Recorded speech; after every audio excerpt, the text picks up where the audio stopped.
two generations are active. Just you and your dad? Yes, just me and my dad. So how difficult was it or how easy was it? So basically, we used to start with the R&D process where we used to test internally, and we randomly have a focus group where we test with customers the pros and cons. And I think with the experience and the response, that gives the confidence to the previous generation, and every day and every year it becomes bigger. Anybody else wants to take a dig at that answer? So, since as soon as the pandemic got over, people wanted their products to get delivered to them very quickly. They wanted, so we knew that this is happening. We didn't want our customers to go somewhere else. We wanted them to stay with us. What we had done at that point, we introduced our own app there. We gave them an option of you order your products, you get it delivered within 1 hour. Not promising you the same delivery speed, delivery time the other partners, the other people do it. But then we'll give you your products. You'll get these products only from our app. You won't get it anywhere else.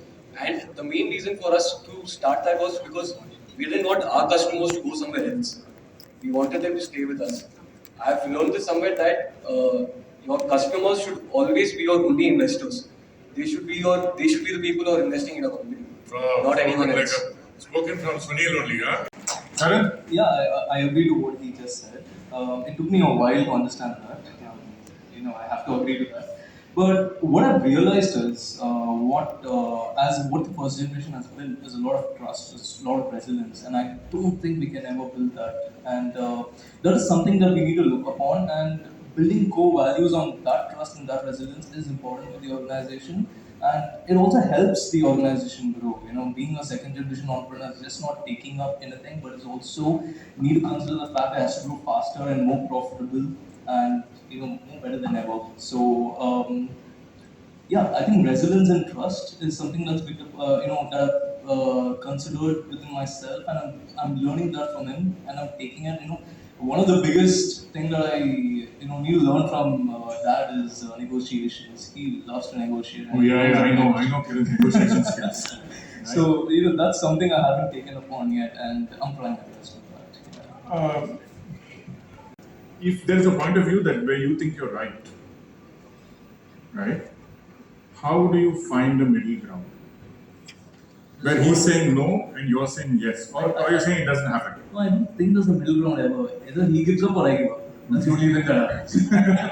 So that's the middle ground. Yeah, that's what I would consider middle ground. Yeah. Sometimes I give in, sometimes you give in. Is it like that, or is it merit based? No, is it how hard you convince him? How hard you work? I don't think they even fall for convincing. There's nothing called convincing here.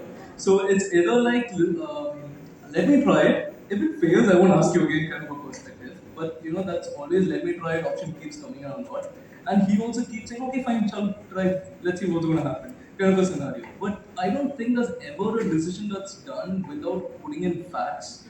There's always facts from his side. He's going to giving his experience. I'm going to say, listen, that's a past. Let me try it now. So there's always going to be arguments, but kind of a discussion that's going to happen. And see, he will start giving in once he starts trusting me on it. And that's trust is something I need to give him, and that's going to be earned over time. It cannot happen immediately. So actually, what you're saying is art emotion. What I'm saying here is, how many of you actually prepare a pitch deck with data, saying, listen, these are the changes, like he just told us, that I went up to my father, I wanted to bring an AI into a product.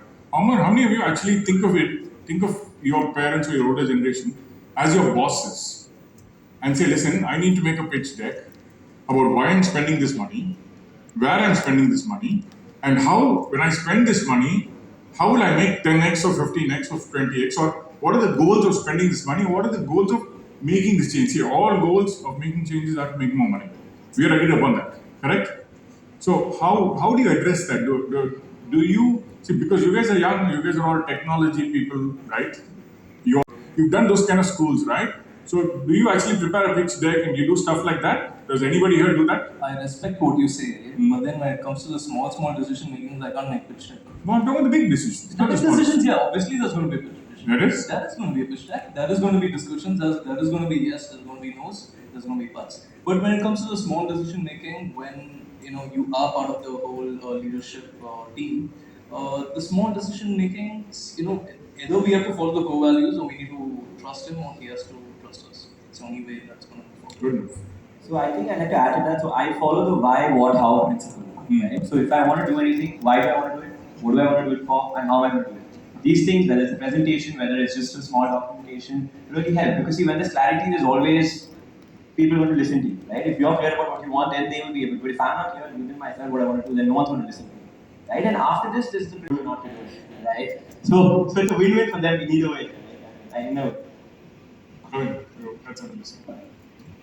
So I want to give an interesting fact what it just happened recently. So yes, I do agree with my panelists in terms of being clear. Clarity precedes success. So if you're clear on what you want, whether it's your boss or whether it's your father, you are able to convince them. But there is an interesting. Recently, my sister joined our family business. So it's age gap between 7 years for us. So you're the older generation. Yeah, I'm the older generation. Now there's a new generation that's coming because the 7 years is almost a new generation. So me and my dad, when we sit down and discuss business, and then my sister is also there.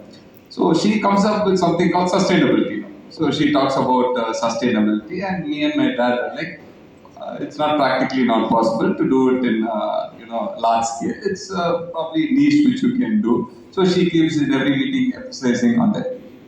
Then we said, no, it's not going to be practically possible. Then she came up with a solution saying, okay, why don't we start with such a small thing? Why don't we avoid papers in the office? Let us go at least digital in that, so that we are able to do it. Then me and my dad, looked into it and said, okay, that's a practical solution. We save money also. Why don't we implement that? So there are small things we learn from the previous generation also, and that also is very important. So your sister has two generations of bullying going on right now. Huh? So that's what I want to share. Nice.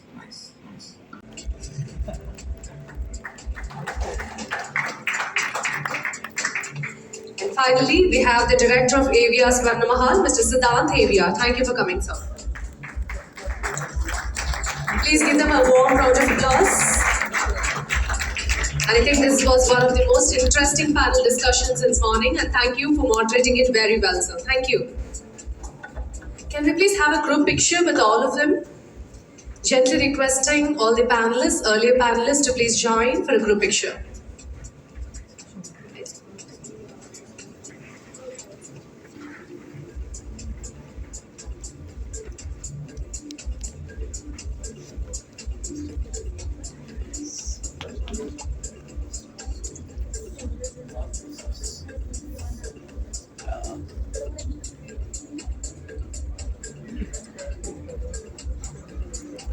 Thank you, everybody. Moving your business to the next level. So today we'll go through three important factors or aspects. What is required to keep the legacy brands? Today we are sitting in a hall where many of you are leading legacy brands, successful legacy brand for generations. So how do you reboot, refresh and renew your existing store to ensure that you're relevant to the new age customer? So